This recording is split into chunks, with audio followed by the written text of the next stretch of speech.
Je voudrais donc déjà dire à mes chers compatriotes gabonais, bonne nouvelle pour nous Gabonais, bonne nouvelle pour le Gabon.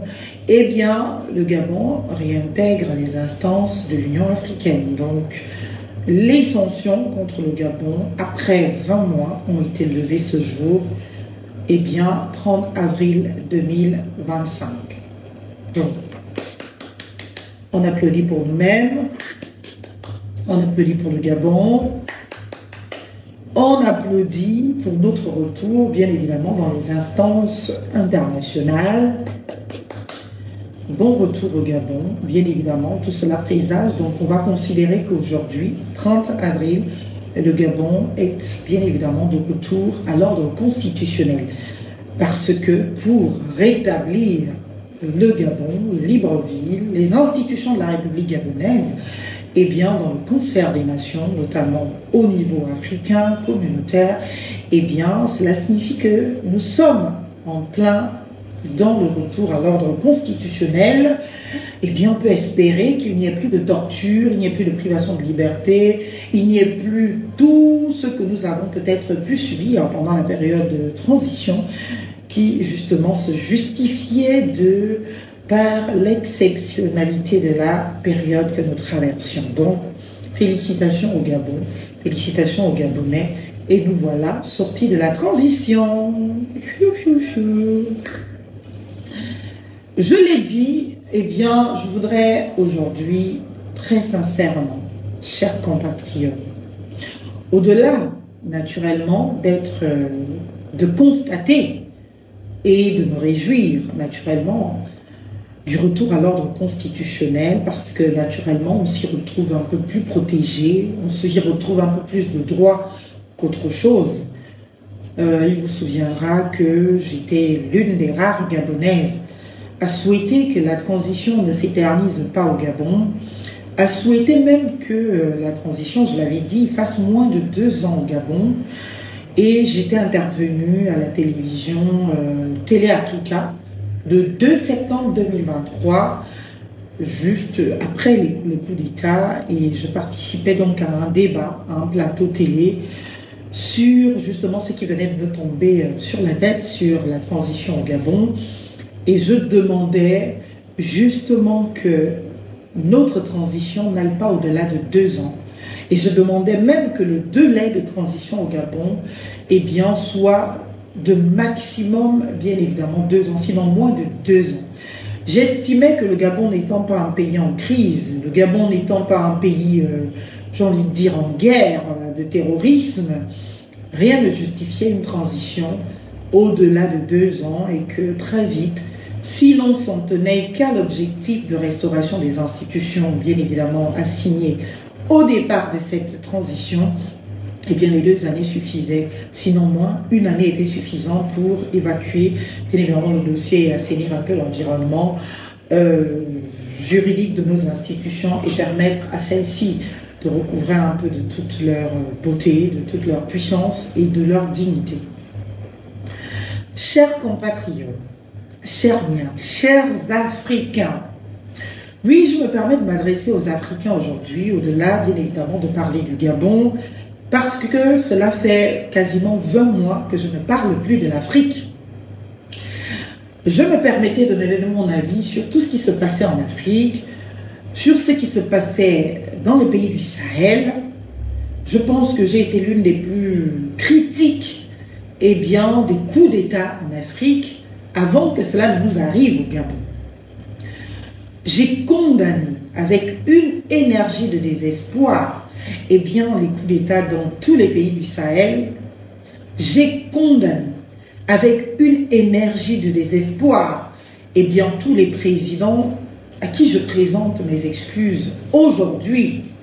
Parce que oui, l'Union africaine a tranché. L'Union africaine a tranché en décidant que, eh bien, la transition au Gabon est réussie. L'Union africaine a tranché au mépris des plaintes, au mépris des requêtes, au mépris des interpellations, au mépris de son ordre juridique, au mépris de ses règles, au mépris de ses chartes, au mépris de ses institutions, au mépris bien évidemment, de toutes ces voix qui se sont levées en Afrique, a tranché en faveur des coups d'État. L'Union africaine a décidé ce 30 avril que les coups d'État sont devenus un mécanisme démocratique en Afrique et que, eh bien, dès lors qu'on n'est pas content d'une gouvernance, il nous reste une voie absolument démocratique, celle des coups d'État. L'Union africaine vient de consacrer le coup d'État, eh bien, comme étant la norme en Afrique de gouvernance démocratique.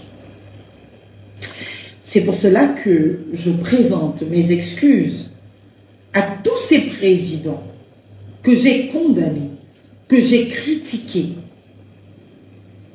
parce que j'estimais que l'Afrique n'avait pas besoin, eh bien, d'un ordre absolument illégal et de barbarie. Oui, le président Oligui Nguema l'a dit. Le coup d'État au Gabon sera enseigné dans les universités, sera enseigné à la Sorbonne, tenez-vous bien, pas n'importe laquelle, sera enseigné dans les universités françaises. Ce coup d'État au Gabon, qui est une réussite totale selon l'Union africaine, selon le président français Emmanuel Macron, il faut le dire, eh bien, va rentrer dans les annales d'université. On va en faire une science. On va apprendre, bien évidemment, comme nouvelle valeur démocratique, eh bien, les coups d'État. C'est pour cela que je me sens une obligation absolue de présenter mes excuses à M. Mamadi Doumbouya, sur qui j'ai fait plusieurs sorties, en condamnant le coup d'État, bien évidemment, en Guinée-Conakry. Je présente mes excuses à M. Assimi Goïta, son Excellence Mamadi Doumbouya, eh bien, pour présenter toutes mes excuses. Et je présente tout aussi mes excuses à un jeune compatriote, 37 ans, c'est beau, c'est bien, à son Excellence Ibrahim Traoré. Oui, chers compatriotes africains, chers dirigeants de pays africains, nous, jeunesse africaine, qui vous avons condamné sous le prisme de l'inconstitutionnalité de vos actes. Nous, jeunesse africaine, qui nous vous avons pointé du doigt, qui nous vous avons jugé,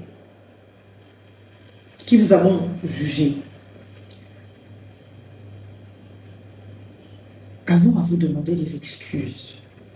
Des excuses parce que, après tout, vous n'avez rien fait d'illégal, vous n'avez rien fait d'immoral, puisque l'Union africaine vient de légaliser les coups d'État. Alors, on est bien conscient et on a envie de se demander, mais pourquoi vos coups d'État sont à blâmer? Pourquoi au Gabon on félicite le coup d'État? Eh bien, alors que dans le Sahel, on les condamne. Oui, nous sommes africains. Nous, jeunesse africaine, devons, bien évidemment, je vous l'ai dit, avoir à nous poser les questions parce que ce n'était que sur le prisme du droit que je me suis positionné contre les coups d'État au Sahel. Que je me suis permise une expression contre le président Mamadi Doumbouya, contre le président Assimi Goïta, contre le président Ibrahim Traoré. C'est parce que j'établissais la réalité de ce que ces personnes ont violé leurs différents ordres publics nationaux en commettant cette infraction de coup d'État. Parce que j'estimais que ces personnes avaient violé l'ordre public africain en violant la charte africaine de la démocratie, des élections et de la gouvernance. Parce que je me fondais sur le droit qui reconnaît bien évidemment la démocratie, l'expression de la souveraineté nationale par le biais de l'élection comme seule voie recevable dans ce que l'on appelle la démocratie. Mais force est de constater qu'il y a de bons criminels et de mauvais criminels. Quand on a un criminel qui dit à la France de dégager de ses territoires, il devient de mauvais criminels. Quand on a un criminel qui caresse la France dans le sens du poil ou qui dit à la France « Oh, j'ai besoin de toi, chère France. J'ai besoin que tu m'accompagnes. J'ai besoin de ton adoubement. J'ai besoin de ton absolution. J'ai besoin de tes encouragements. J'ai besoin de ton parrainage. J'ai besoin de ton paternalisme. » Alors là, oui, on devient un bon criminel. Alors là, pardon, vraiment, au nom de notre africanité en partage, je vous demande pardon, mes excellences, Monsieur Mamadi Doumbouya, Monsieur Assimi Goïta, Monsieur Ibrahim Traoré. Je vous demande pardon, moi, Maître Marlène Fabienne et Soleil Fountan, gabonaise, africaine, je vous demande pardon. Pardon de vous avoir mal jugé. Pardon de n'avoir rien compris. Oui, ça arrive que l'on ne comprenne rien du tout. Pardon de vous avoir condamné à être le vilain petit canard. Oui. Vous n'êtes peut-être pas les fins stratèges. Vous n'êtes peut-être pas les plus brillants, les plus intellectuels. D'ailleurs, qu'à côté, il n'y en a pas non plus. Mais vous avez défendu vos territoires avec vos tripes. Vous avez défendu ce que vous estimiez être la règle, la norme. Et le monde entier vous a tourné le dos. La France, premier. Le monde entier vous a tourné le dos parce que vous avez essayé de défendre autrement votre pays. Nous qui sommes attachés à la démocratie, nous qui sommes attachés à la République, nous qui sommes attachés à une seule expression de volonté générale, à une seule expression de volonté de la souveraineté nationale, nous vous avons condamné, nous vous avons insulté, nous vous avons traité de tous les noms. Parce que nous estimions qu'au XXIe siècle, eh bien, les années 2020, nous n'avions pas, bien évidemment, à procéder par ces actes de barbarie institutionnelle, bien évidemment, pour pouvoir accéder au pouvoir. Mais l'Union africaine, ce 30 avril, vient de décider que le coup d'État est devenu, bien évidemment, un moyen par excellence d'alternance à la tête du pays. Un moyen par excellence, bien évidemment, de changement de gouvernement. Donc, il suffit, aujourd'hui, c'est le message qui est envoyé, il suffit aujourd'hui, eh bien, que vous ne soyez plus d'accord avec la gouvernance dans votre pays et que, bien évidemment, vous ayez un peu de courage, quelques moyens, une petite opportunité de disponibilité autour de vous, autour du président, vous faites un coup d'État, vous le blanchissez par, bien évidemment, la promotion de tous ceux qui sont susceptibles de gueuler, de parler, de crier. Et après leur avoir fait ces promotions, eh bien, vous les intégrez dans des petites machineries que vous mettez en place pour un semblant de démocratie qui est en réalité une imposition, bien évidemment, de votre blanchiment.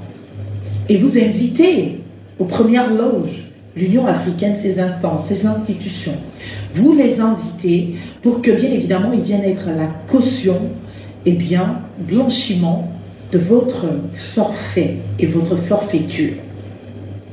Et de là, naturellement, vous vous imposez, vous faites un passage en force, vous changez tous les textes qui sont de nature à inconforter votre volonté de vous maintenir au pouvoir. Vous changez tous les textes qui sont contradictoires avec vos ambitions. Naît du courage eu dans la commission du coup d'État, du renversement des institutions, et après vous vous imposez à la tête du pays.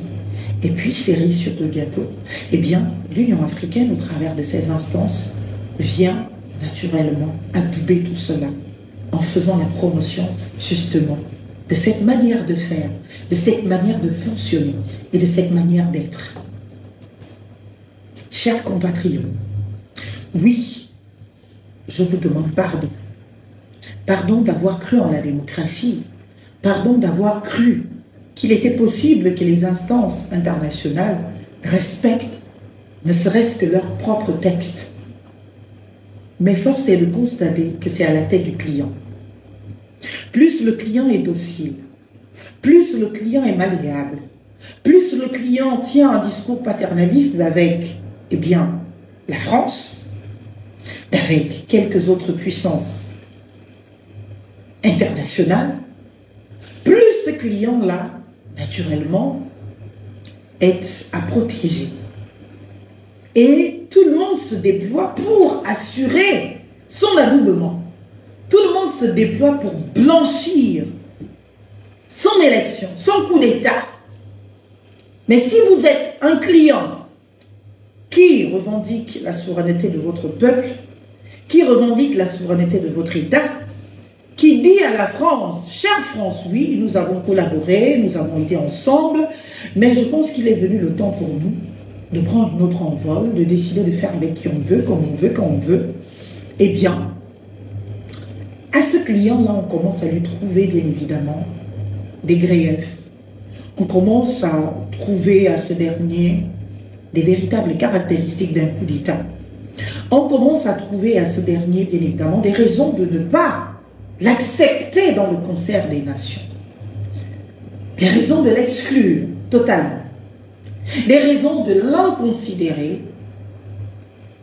Pendant ce temps, on adoube celui qui a fait exactement la même chose que les autres.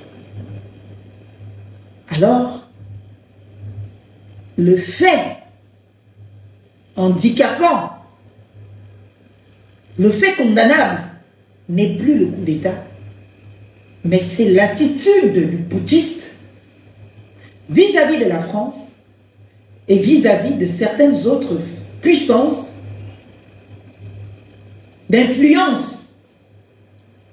Et bien évidemment, vis-à-vis de tous ces intérêts internationaux, commençant par les nôtres africains.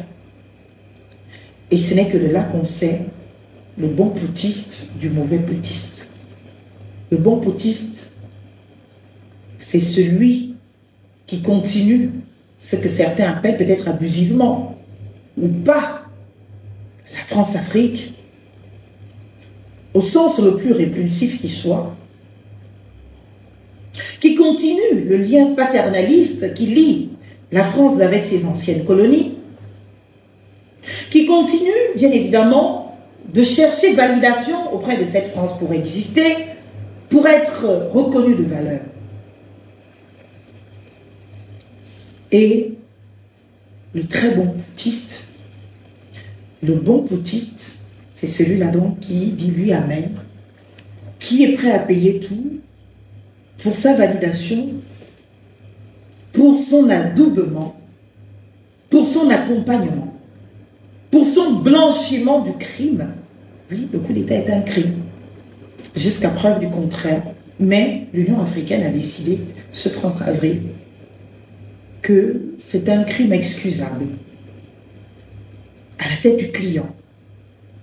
Si vous faites un coup d'État et vous invitez l'Union africaine à la première table et vous lui cirez un peu les pompes et vous lui dites, bah écoute, de temps en temps on t'invite à Libreville, chère Union africaine, on te met aux premières loges, eh bien on t'entretient, on s'occupe de toi, cette bonne vieille diplomatie africaine gabonaise, en te graissant un peu la patte de temps en temps, eh bien oui, là, vous devenez le bon putschiste, le putschiste chouchou, le putschiste aimé, le putschiste adoré, le putschiste protégé, le putschiste valorisé. Mais si vous osez faire un coup d'État et que vous revendiquez votre souveraineté, et que vous dites non, la France est un peu trop mêlée de la politique dans notre pays, il faut qu'elle se tienne à l'écart, et que là vous dites, Moi, je veux d'abord régler les problèmes de chez moi. Alors la France dehors, les États-Unis dehors, tout le monde dehors, on gère et c'est nous qui décidons avec qui nous traitons et comment. Alors là, vous devenez un très mauvais putschiste. Vous devenez un très mauvais putschiste. Alors là, on vous pourchasse, on vous méprise, on vous traite de tous les noms dégradants. Alors là, quand on vous appelle, c'est putschiste avec beaucoup de vigueur. Et on est fiers. Personne ne viendra sauver l'Afrique, j'en ai la conviction. Ni la France, encore moins les États-Unis et toutes les autres puissances qui gravitent autour.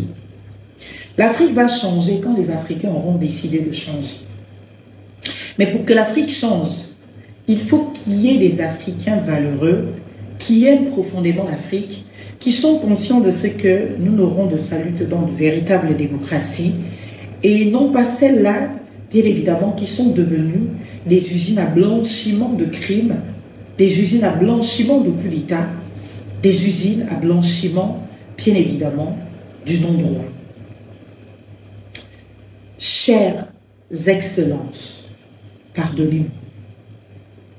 Oui, moi, votre fille, votre sœur, votre compatriote africaine, moi je crois en l'Union africaine.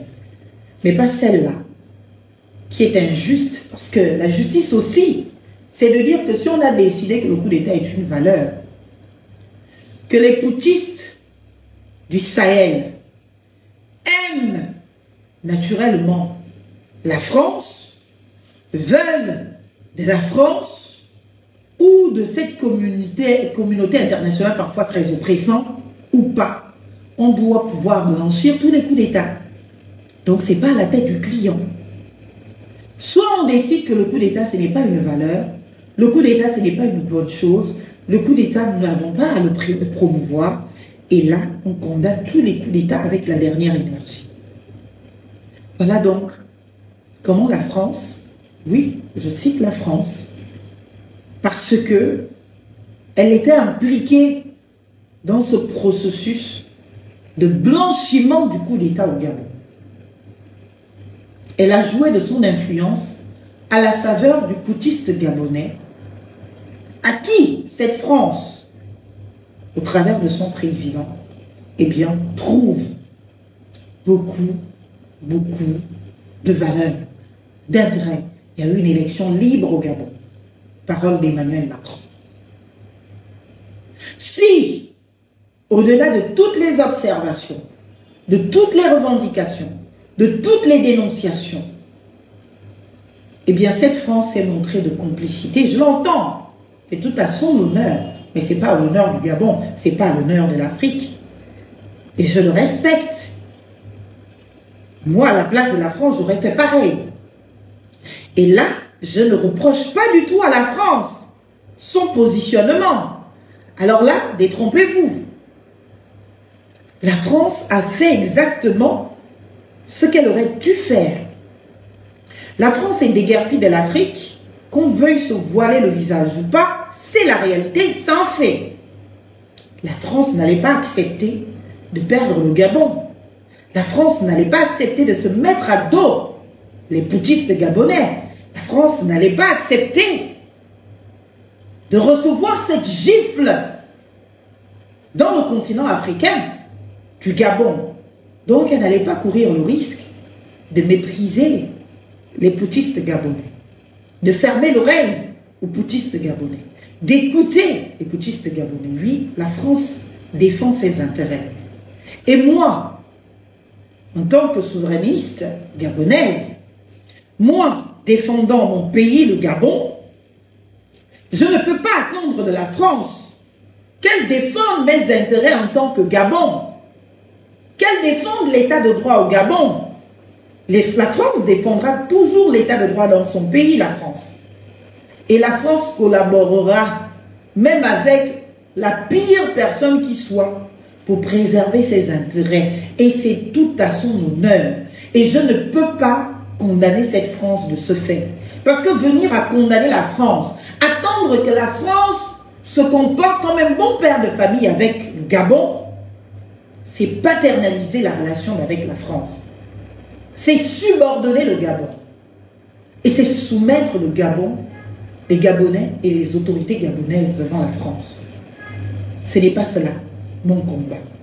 Mon combat est un combat de souveraineté. Et quand on se bat pour la souveraineté, on ne se bat pas pour la souveraineté dans l'espoir que l'autre défende nos intérêts. Au moment des discussions sur la table du débat entre la France et le Gabon, je ne peux pas attendre de la France qu'elle protège les intérêts des Gabonais dans sa relation avec la France. La France utilisera son intelligence, sa compétence pour protéger dans cette relation bilatérale au mieux les intérêts de la France et donc les intérêts des Français, en lieu et place d'aller se prendre la tête à protéger les intérêts du Gabon. Et je ne peux pas, en tant que défenderesse de la souveraineté de mon pays, demander à la France de se substituer aux autorités gabonaises dans ce genre de négociations et d'attendre que la France défende le Gabon. Là, on n'est pas dans un débat de revendication d'une souveraineté. Là, on tombe dans les pleurnicheries. Là, on tombe dans, bien évidemment, l'assujettissement, le paternalisme que nous ne voulons pas, que nous ne voulons plus. Nous qui défendons la souveraineté de nos peuples, la souveraineté de notre pays, nous attendons de la France le respect des règles. Et nous défendons nos intérêts, nous défendons le Gabon, et la France défend les intérêts de la France et les intérêts, bien évidemment, des Français. Donc, ce que fait la France, c'est ce que j'aurais pu faire si tant est que ma présence, quelque part, était menacée et qu'il me fallait à tout prix m'accrocher à tout ce qui me reste pour que je continue de jouir d'un semblant d'influence en Afrique. Parce que la réalité aujourd'hui, c'est que la France a été déguerpie de l'Afrique. Les Africains n'en veulent plus. Parce que les Africains estiment que la France n'a pas joué le rôle. Moi, je ne suis pas de celles-là qui attendent que la France vienne chasser les dictateurs au pouvoir. Non. Je ne suis pas, je l'ai écrit dans mon livre, La République, c'est nous. Je ne suis pas de celle-là qui va attendre que la France vienne enlever M. Oligui Nguema au pouvoir. Ce n'est pas à la France de le faire, c'est aux Gabonais de le faire, si les Gabonais l'estiment nécessaire. Je ne suis pas de celle-là qui va attendre que dans les relations entre le Gabon et la France, que la France ait pitié du Gabon en garantissant plus d'avantages. Non. Chacun vient défendre son territoire. Chacun vient défendre son pays. La France défend la France et les Français, et le Gabon va devoir défendre. Maintenant, si le Gabon n'est pas à la hauteur de la défense des intérêts du Gabon et de la défense des intérêts des Gabonais, on ne peut pas le reprocher à la France. Il faut sortir de ces discours absolument, j'ai envie de dire, colonialistes. Oui, la France doit enlever les dictateurs au pouvoir. Non. La France n'a pas enlevé les dictateurs au pouvoir. Parce que ce n'est déjà pas à la France de les maintenir ou de les mettre au pouvoir. C'est à nous, peuple africain, de le faire. Donc, nous savons tous que la France a joué de son influence pour blanchir le coup d'État au Gabon. Ce que nous demandons à cette France, c'est de se garder, de condamner, bien évidemment, nos autres pays frères, le Mali, la Guinée-Conakry, et le Burkina Faso. Il n'y a pas de beaux crimes et de mauvais crimes. Tous les crimes se valent. Un coup d'État est un coup d'État. Qu'il y ait eu effusion de sang, qu'il n'y ait pas eu effusion de sang, le coup d'État reste un coup d'État. Si on l'excuse au Gabon, on doit l'excuser dans le Sahel. On doit l'excuser dans le Sahel. Et ça va faire partie de mes prochains combats. C'est-à-dire de laisser M. Assimi Goïta devenir le président du Mali. De laisser M. Ibrahim Traoré devenir le président du Burkina Faso. Et de laisser M. Mamadi Doumbouya devenir, le président de la Guinée-Conakry. Ce ne sera que justice. Parce qu'au Gabon, on a laissé M. Brice Pépère Oligui Nguema devenir président du Gabon. Au-delà de tout. Et on a blanchi son coup d'État. Alors nous attendons le blanchiment et nous allons nous y activer. Nous allons nous y engager.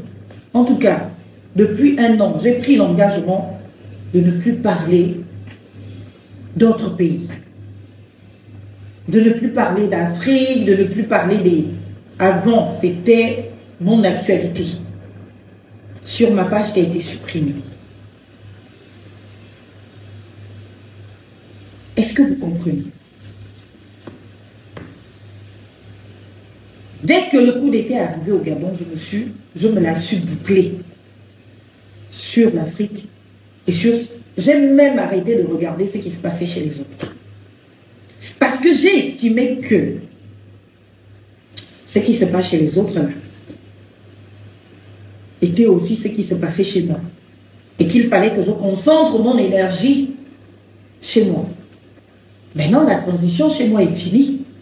Et on en tire les conclusions. Et la conclusion à retenir, c'est que il y a des mauvais putschistes et il y a des bons putschistes.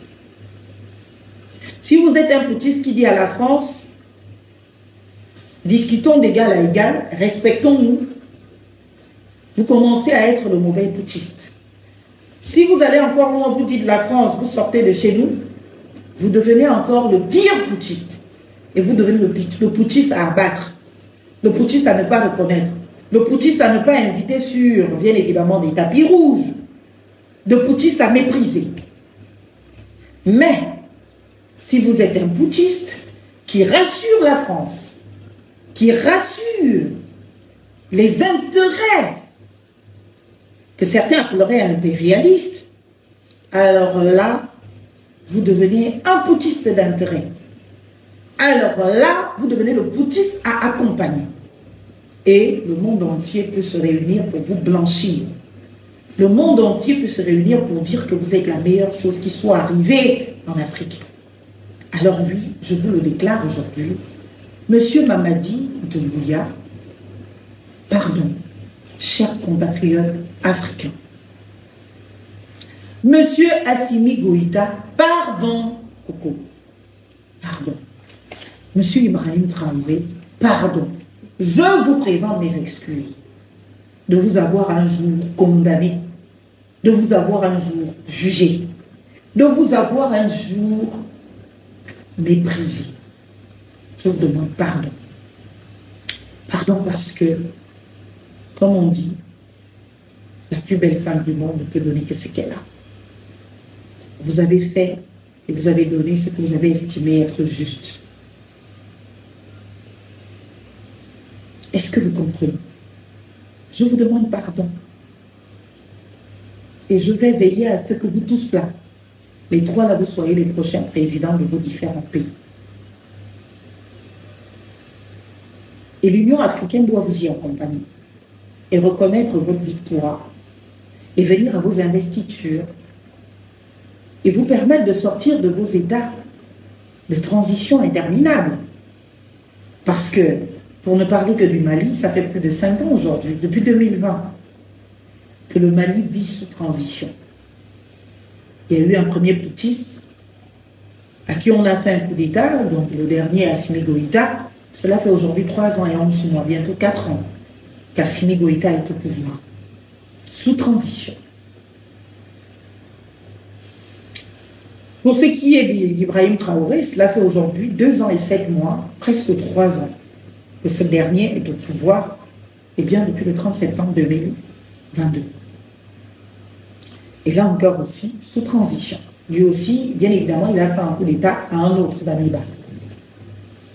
Nous partons de là, nous arrivons bien évidemment chez nos parents guinéens, la Guinée-Conakry bien sûr, Monsieur Mamadi Doumbouya. Bien évidemment, dont la transition aujourd'hui dure 3 ans, 7 mois, bientôt 4 ans. Il faut sortir de ces transitions.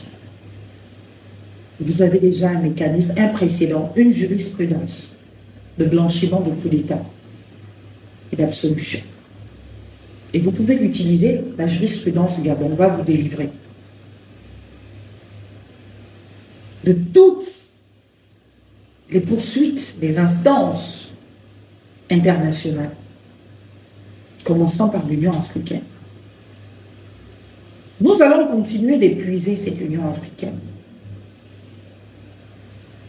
Elle s'est montrée de complicité à ce qui s'est passé au Gabon, de blanchiment de ce qui s'est passé au Gabon. Avec ce précédent, nous avons déjà jurisprudence pour légitimer de vos volontés à vous d'organiser à vos conditions, selon vos règles, les élections dans vos pays. Malheureusement, l'idée démocratique n'est pas majoritaire encore au Gabon. La démocratie au Gabon, en Afrique, je veux dire en Afrique, c'est la loi du plus fort. Et le plus fort, entendu ici, celui qui a les armes. Celui qui a les armes. Et donc, ce que je craignais, et c'est pourquoi je me suis toujours permise une expression de condamnation de tous les coups d'État, et je vais continuer à condamner les coups d'État, bien que minoritaire dans cette opinion, je demande justice pour ces présidents.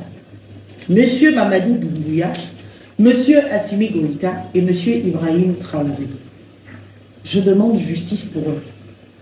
Sans pour autant être celle qui va faire demain la promotion des coups d'État, même si c'est ce que fait l'Union africaine aujourd'hui. La promotion des coups d'État. Il faut en sortir. Mais je voudrais quand même que justice soit établie et que l'on se serve de la jurisprudence Gabon pour blanchir les coups d'État des autres putschistes Mamadi Doumbouya, Assimi Goïta, Ibrahim Traoré, qui sont des Africains, qui sont portés par leur peuple, qui sont soutenus par leur peuple, tout aussi, comme on a fait croire que, bien évidemment, et comme on l'a vu, il faut le dire, que le peuple gabonais a porté ses putschistes. Et parce que le peuple gabonais a porté ses putschistes, alors c'était totalement normal que les putschistes gabonais soient blanchis, soient installés et instaurés dans leurs droits. Alors, il est justice que la communauté internationale arrête ces violences contre les autres putschistes qui ont fait exactement la même chose que le putschiste gabonais que l'on vient de blanchir. Si le putschiste gabonais mérite respect, les putschistes maliens, burkinabés et guinéens méritent tout aussi respect. Si le putschiste gabonais mérite d'être reçu sur les tapis rouges dans la scène, dans le monde international, les putschistes du Sahel aussi méritent exactement les mêmes traitements. Alors, chers putschistes, blanchis par le précédent Gabon, dans le traitement des coups d'État par l'Union africaine, eh bien, je vous demande de vous déployer maintenant au mieux, eh bien, de vos intelligences. Si vous ne les avez pas, venez prendre les conseils. On vend ça. Rentrez dans les réseaux de lobbyistes. Imposez-vous. Échangez vos costumes militaires aux costumes de ville, civile. Reprenez-vous. Sortez des bras de fer, comme je l'appelais souvent, quand je vous attaquais, sans biceps. Vos peuples vous soutiennent. Le président Mamadi Doumbouya est soutenu par le peuple guinéen. Le président Assimi Goïta est soutenu par, eh bien, le peuple malien. Et le président Ibrahim Traoré tout aussi. Vous savez, je suis tellement idéaliste que j'ai refusé toutes les invitations qui m'étaient faites dans les 3 pays que je viens de vous citer. J'ai eu des invitations au Mali. Plusieurs fois, j'ai dit non, je ne pars pas dans un pays à coup d'État. Parce que j'avais du mépris pour les putschistes. Parce que j'estime que au XXIe siècle, en 2020, 2021, 2022, 2023, 2025, jusqu'aujourd'hui, ce n'est pas la manière de procéder. Mais mon idéal est minoritaire en Afrique. Il faut travailler pour que cet idéal soit de plus en plus majoritaire. Et nous n'avons de leçons à recevoir de personne. Aujourd'hui, sur les procédés démocratiques. Donc, si la démocratie chez nous, c'est de faire de temps en temps avec du non-droit, c'est de faire de temps en temps avec les coups d'État, en les blanchissant, eh bien, on va faire avec. Donc, oui, maintenant, je suis disposée à repartir dans ces pays-là. Parce que l'Union africaine a tranché en disant que le coup d'État n'était plus une mauvaise chose. Et qu'il ne fallait pas mal voir, prendre en mal les acteurs de coup d'État. Ils sont à blanchir. Et donc, cher président Assimi Goïta, je viendrai chez vous. Cher président Mamadi Doumbouya, je viendrai chez vous. Cher président Ibrahim Traoré, je viendrai chez vous. Là, je pourrais maintenant venir faire mes conférences. Depuis là, je refusais. Parce que je pensais que quand l'Union africaine vous opposait des condamnations, c'est parce que elle respectait vraiment l'ordre public de notre communauté africaine. L'ordre public de cette Union africaine. Alors que ce n'est qu'une histoire de tête du client. Si un client se montre malléable et tout, vous savez, vous pouvez aussi devenir, mais avec intelligence, eh bien, le chouchou de la communauté internationale de l'Union africaine. Vous pouvez le devenir. Et nous allons vous y accompagner. Donc oui, dans quelques jours, je me prendrai le plaisir d'aller prendre mon petit billet et de me rendre dans l'un des 3 pays-là. Et au fur et à mesure, je m'y habituerai. Parce que ça fait quand même 5 ans que je me prive dans cette partie d'Afrique, eh bien, de visite. Parce que je me dis non, c'est pas safe. Ce sont des pays à coup d'État. Puisque le Gabon est devenu aussi un pays à coup d'État. Et que finalement, le coup d'État au Gabon a été blanchi. Et que finalement, le coup d'État au Gabon a été naturellement valorisé. Et que le coup d'État est devenu une chose positive pour le Gabon, pour l'Afrique. Et donc, c'est un précédent. Et là, l'Union africaine, ce 30 avril, a installé la règle selon laquelle, en Afrique, dès lors qu'on n'est pas d'accord, que le plus courageux fasse un coup d'État, change les règles du jeu, en établit celles à son avantage et se maintient au pouvoir jusqu'au prochain coup d'État.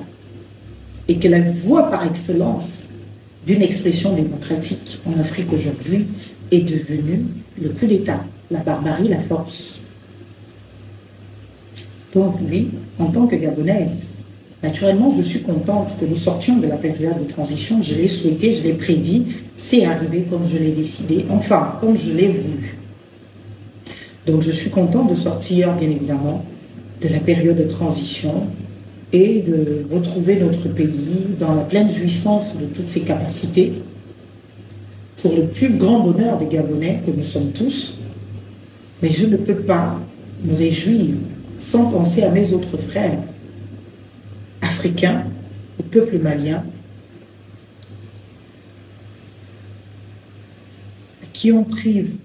dont on prive de tout parce que, à sa tête, un boutiste, il faut blanchir aussi le coup d'État au Mali et permettre au peuple malien, bien évidemment, d'avoir M. Assimi Goïta comme prochain président du Mali. Question de formalité, comme ça s'est fait aujourd'hui au Gabon, et permettre à ce peuple malien de jouir de toutes ces faveurs internationales et de se déployer au mieux de sa compétence, de son bien-être. Même chose avec le peuple burkinabé. Il faut permettre à ce peuple de jouir à nouveau de tout cet arsenal international qui permet des privilèges. Il ne faut plus condamner, bien évidemment, le peuple burkinabé au motif qu'à leur tête, ils ont un putiste. Que ce putiste organise des élections à sa guise, avec ses règles, les règles à leur avantage, pour que justement, les mêmes putschistes qui sont au pouvoir actuellement se maintiennent au pouvoir. Et puis bon, au fur et à mesure, peut-être, en espérant d'avoir de bons putschistes pour leur peuple, non pas pour la communauté internationale, en espérant d'avoir de bons putschistes qui vont enfin penser à l'Afrique, qui vont enfin penser à développer l'Afrique, qui vont enfin penser à construire l'Afrique et qui vont enfin penser à co-construire une véritable Union africaine. Pas une Union africaine de mon frère, ma soeur, mais une Union africaine de valeurs, de communauté d'intérêts, de défense collégiale des intérêts de la mère Afrique. Comme on a l'Union européenne, c'est une force, c'est une communauté d'intérêts. Avant d'être des histoires de nous les Européens, mon frère, ma soeur, c'est une communauté d'intérêts. Et nous devons militer pour que l'Afrique ait des liens d'intérêt entre ces différents pays. Et que la communauté africaine soit une véritable communauté de partage d'intérêts et non pas d'appellation mon frère, ma soeur, qui finalement ne valent pas grand-chose, qu'on finit par découvrir des intérêts contradictoires. Donc oui, félicitations au Gabon d'être de retour dans la communauté internationale, je m'en réjouis, parce que bien évidemment, mieux vaut se battre dans un ordre constitutionnel que dans un ordre de transition qui peut changer à tout bout de champ. Et c'est une bonne chose. Maintenant, il faut que son Excellence Mamadi Doumbouya, lui aussi, après avoir préfabriqué les règles à son avantage, le prochain président de la Guinée-Conakry, que son Excellence Assimi Goïta devienne, après avoir préfabriqué bien évidemment les conditions de son élection à son avantage, le prochain président, bien évidemment de la République du Mali, que son Excellence Ibrahim Traoré devienne, lui aussi à son tour, après avoir établi les règles du jeu à son avantage, eh bien le prochain président, eh bien, du Burkina Faso, du pays des hommes intègres. Et surtout que j'ai de très bonnes amies au Burkina Faso qui m'invitent depuis. Mais je disais non. Avant que le coup d'État n'ait lieu au Gabon, oh moi, les pays à coup d'État, non, bon. Comme ce n'est pas moi qui décide pour l'Afrique, l'Union africaine a décidé que les coups d'État sont devenus une valeur africaine chère, bien évidemment, d'expression démocratique. C'est-à-dire le coup d'État est devenu une expression démocratique. Donc, qui suis-je si ce n'est accepter l'ordre établi? On va continuer à se battre pour les valeurs que nous portons, pour les idéaux que nous portons, mais nous allons continuer à essayer de trouver un peu de justice dans les injustices qui se constatent. On a blanchi le coup d'État en Afrique. Il faut que je fasse une thèse dessus, sur la constitutionnalisation des coups d'État en Afrique. La constitutionnalisation des coups d'État.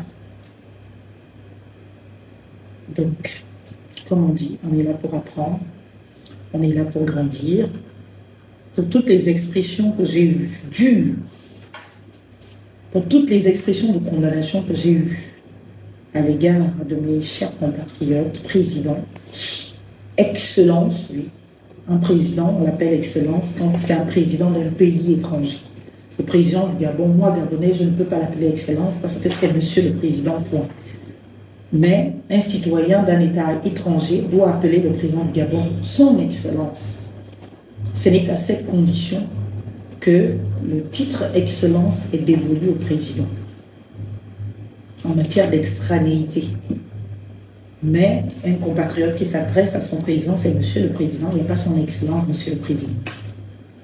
Mais donc, comme je suis gabonaise, au-delà de me revendiquer une identité africaine, bien évidemment, au-delà de vouloir un vrai panafricanisme, pas un panafricanisme de haine, de condamnation, d'indexation, mais un panafricanisme de co-construction d'une véritable communauté d'intérêt entre pays africains, de co-construction d'une véritable force collégiale. ce patriotisme-là, africain, ce panafricanisme-là, il faut l'imposer. Et donc, je vous dis encore une fois, cher président du Sahel, je vous présente mes plates excuses. Je ne suis que votre sœur, je ne suis que votre compatriote, je ne suis que, voilà, que vous dire, permettons-nous les familiarités très africaines, votre sœur. Pour la plupart, vous êtes tous jeunes, personne ne peut m'accoucher parmi vous. Donc, je ne suis que votre sœur. Hein, cher Mamadi Doumbouya, cher Assimi Goïta, cher Ibrahim Traoré, je vous souhaite beaucoup de courage et je vous dis à très bientôt. Encore une fois, pardon. Vive l'Afrique, vive le Gabon. Pour qu'un jour, je l'espère bien, vive une démocratie. Peut-être, je ne sais pas, des parties des coups d'État. Mais pour l'instant, le coup d'État est la règle. Et donc, il faut qu'on respecte les bouddhistes.